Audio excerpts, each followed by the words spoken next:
자, 클라우드가 나오고 난 다음에 일하는 법이 굉장히 많이 바뀌었는데 제품 주도 성장이라는 단어는 애자일 테크 기업 전체를 관통하고 있습니다. 그래서 페이스북에서 나온 리액트가 여러 가지 영감을 주는 중요한 영역입니다. 여기에 관련된 것들, 모바일은 개발자 거고요. 클라우드는 개발자용 인프라고요. 빅데이터는 개발자가 사용하는 데이터고요. 데이터 분석은 개발자의 직업 중에 하나입니다. 머신러닝은 개발자의 직업이 데이터 분석에서 자동화시킨 것 중에 하나고요. 새로운 기능, 새로운 서비스 자체도 개발자가 하는 겁니다. 제품 주도 성장이 여기 전체에 다 들어가 있어요. 즉 개발자는 제품을 만드는 사람이 되는 겁니다. 채용 같은 경우도 데브옵스 개발 플러스 클라우드 환경이고요. 데이터옵스 데이터 분석 플러스 클라우드 환경이고요. ML옵스 머신러닝 플러스 클라우드 환경이에요. 근데 섹옵스는 없어요. 섹옵스는 없어요. 최소한 패치 자동화도 있어야 되는데 섹옵스는 없어요. 이게 왜 이렇게 됐냐? 보안업계는 개발자 시대에 개발이랑 가장 멀리 떨어진 상태이기 때문이다. 개발자가 보안을 몰라서 요즘 개발자 같은 경우도 기초 보안은 다 알아요. 물론 아직 리버싱이 가능하거나 취약점이 드러난다는 기초적인 보안도 모르는 개발자가 대다수긴 하지만은 애자일 테크 기업에 뛰어난 개발자들 같은 경우는 웬만하면 다 압니다. 기업에서도 대부분 기본 보안은 다 알아요. 기본 보안 기능도 프레임워크에 다 들어가 있어요. 근데 정보 보안 전문가들은 이만큼 개발을 몰라요. 그게 제품 주도 성장 시대에 지금 회사도 하나의 프로덕트 제품일 뿐이거든요. 프로덕트를 모르는 부서 조직 업계가 되어버린 상태입니다. 그게 지금 현재 보안업계의 현 주소예요. 제가 이것 때문에 상호 의존성 협력이니 상호 연결성 분업이니 그런 것들 이야기를 하는 거예요. 데브섹옵스라는 말이 나오든 말든 개발 단계의 보안은 과거부터 바뀌지 않았던 보안업계가 지향하는 방식이었는데 현재는 개발에서 보안이 굉장히 거리가 많이 떨어진 괴리감이 있다는 겁니다. 특히 클라우드를 안 하면서. 아예 AWS 자체는 있잖아요. 싹데브옵스라는 철학으로 만들었습니다. 이게 리액트 과정을 보안만 하던 우리 쪽에서 만든 이유예요. 리액트 과정에서도 우리는 기본적인 보안을 아는 개발자를 키웁니다.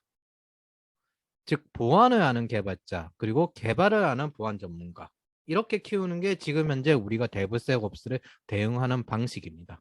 창업가와 CTO를 목표로 하고 있고요. 리액터 과정은 이들 자체는 보안을 신경 써서 사업을 진행하는 경영자로 성장할 거라고 기대를 합니다. 당장 그 시기에는 보안을 할 수 없겠지만 다음 단계는 이 정도 보안이 필요하다.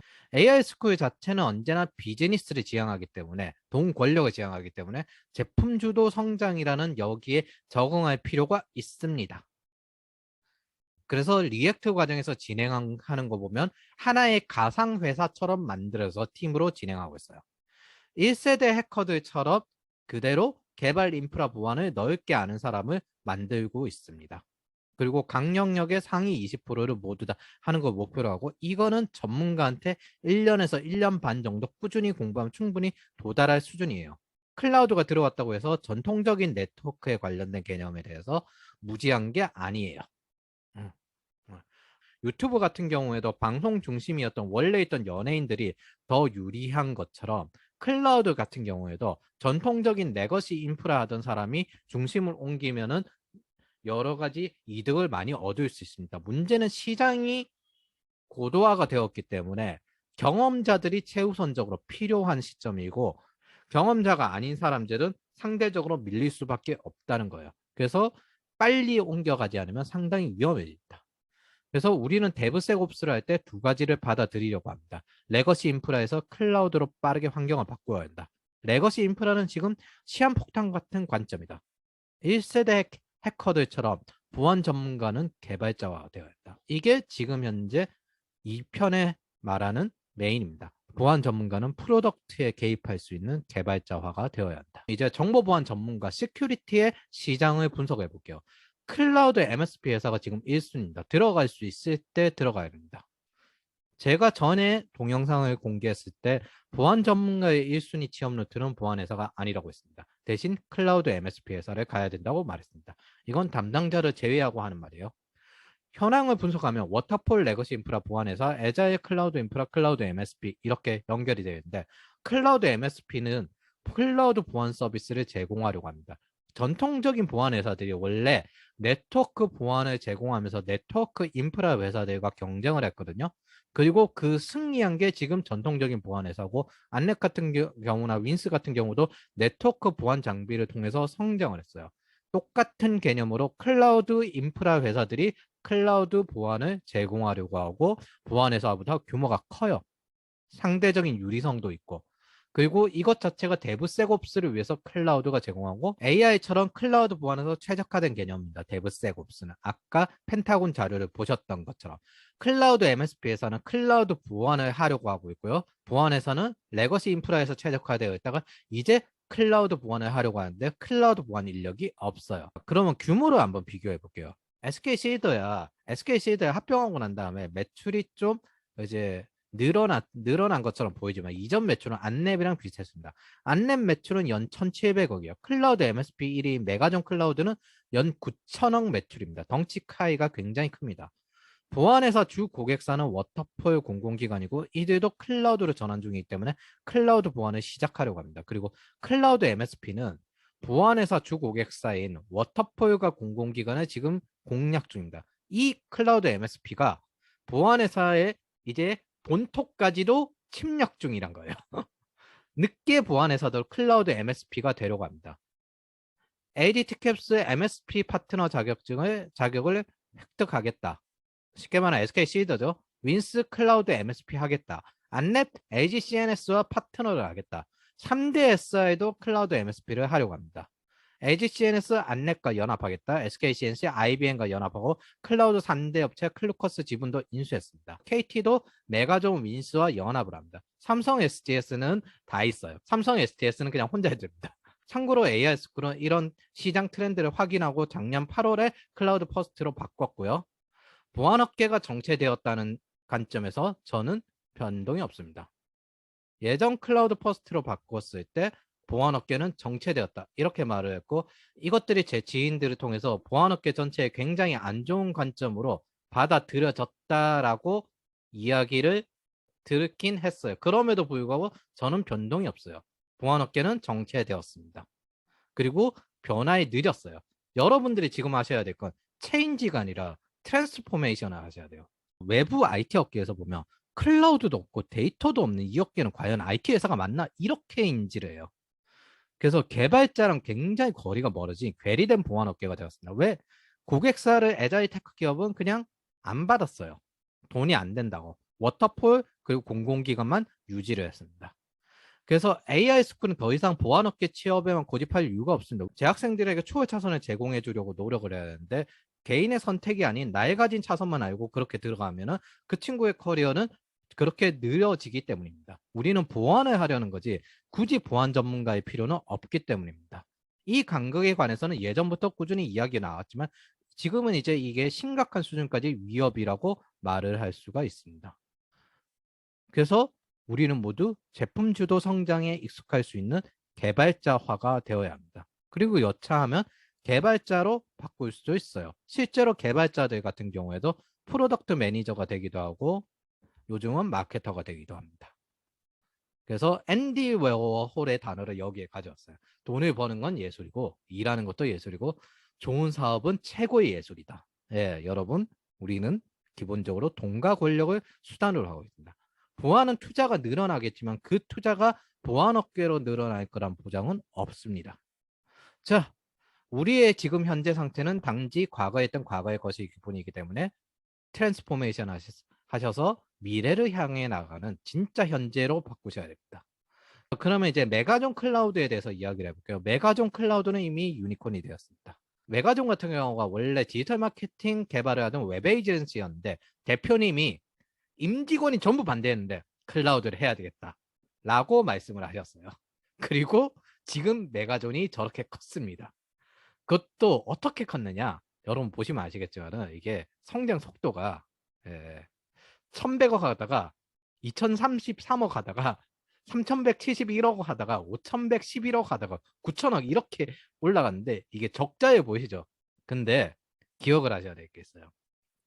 이 순위거든요. 위에 보면 순위가 비바리 퍼블리카 1766억이에요. 영업이익 마이너스 224억. 이거 토스 같은 경우도 이제 자기가 번 돈을 새로 재투자하고 있는 상태이기 때문에 큰 무리가 없습니다.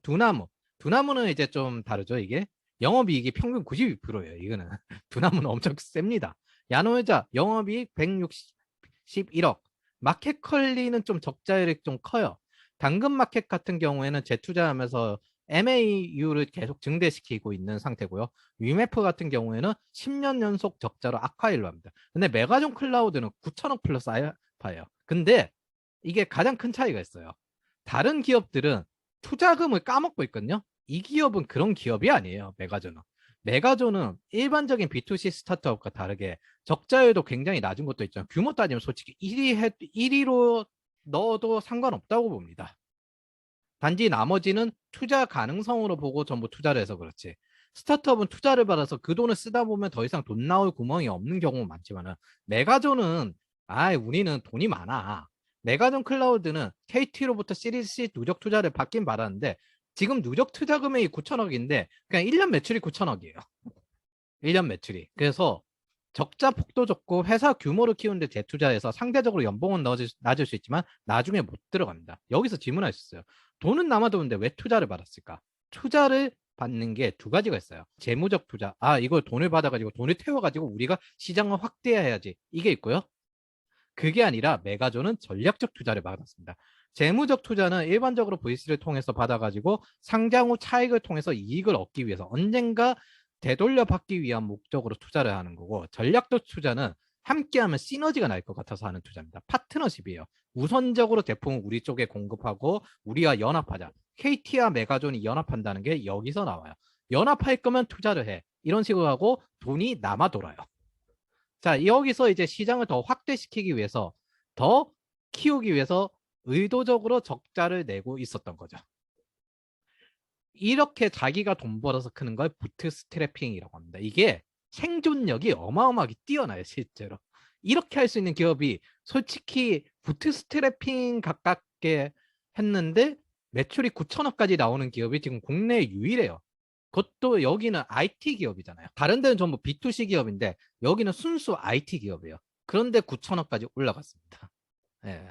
그래서 메가존은 지금 보안 전문가가 갈 수 있는 최우선으로 가야 될 1순위 회사라고 저는 생각합니다. 보안 회사들보다. 그래서 정보 보안 전문가들의 전직 이직처를 전체적으로 정리를 하면 클라우드 MSP 회사들이 지금 크고 있어요. 1위 메가존 클라우드 KT와 연합하고요. 베스핀 글로벌이 SK텔레콤 차이나 투자를 받았던데 이렇게 연합을 하나 좀 궁금해요. 여기는 AI가 메인이에요. 클루커스 같은 경우에는 LG CNS와 연합을 했습니다. 그래서 지금 현재 상대적으로 성장하고 있기 때문에 연봉은 보안 회사들보다 비슷하거나 좀 더 낮을 수는 있지만은 들어갈 수 있을 때 들어가야 된다. 그리고 여기는 그만큼 보상을 얻을 것이다. 원래 스타트업 같은 경우에는 리스크의 가치를 알고 들어가서 대박을 내는 형태입니다. 보안회사 같은 경우에는 크게 이렇게 직업으로 나뉘어져 있고, SK시더 같은 경우에는 모이에킹 보안관제 보안 컨설팅 추천하지만 상대적으로 2순위라는 거. 안랩은 에이색 악성 코드 분석이 메인팀이고 보안관제 악성 코드 분석이 메인이고, 윈스는 지금 클라우드 MSP에 도전 중입니다.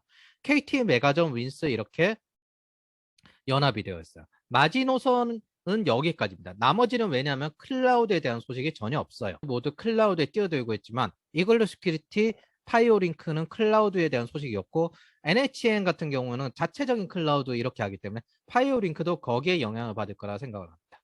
기타 보안 회사들 같은 경우에는 별도의 시스템으로 가는데, 테이텀 시큐리티는 아직 규모가 크진 않지만 제 지인 회사라서 넣었습니다. 국내 유일의 클라우드 보안 회사입니다.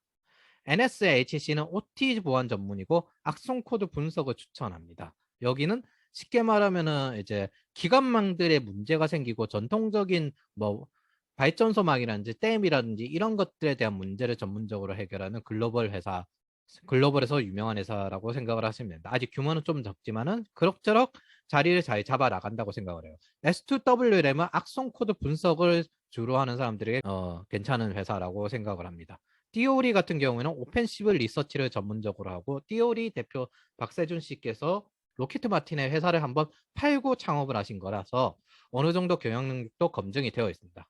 전체적인 보안 시장을 보면 보안업계 자체는 인력이 굉장히 부족합니다. 그래서 상대적으로 취업하기 쉽지만은 여기서 일로 성공하고 싶은 사람들은 개발자가 돼서 보안을 하는 개발자가 되거나 아니면은 이렇게 클라우드 MSP로 지원을 하셔야 된다고 생각합니다.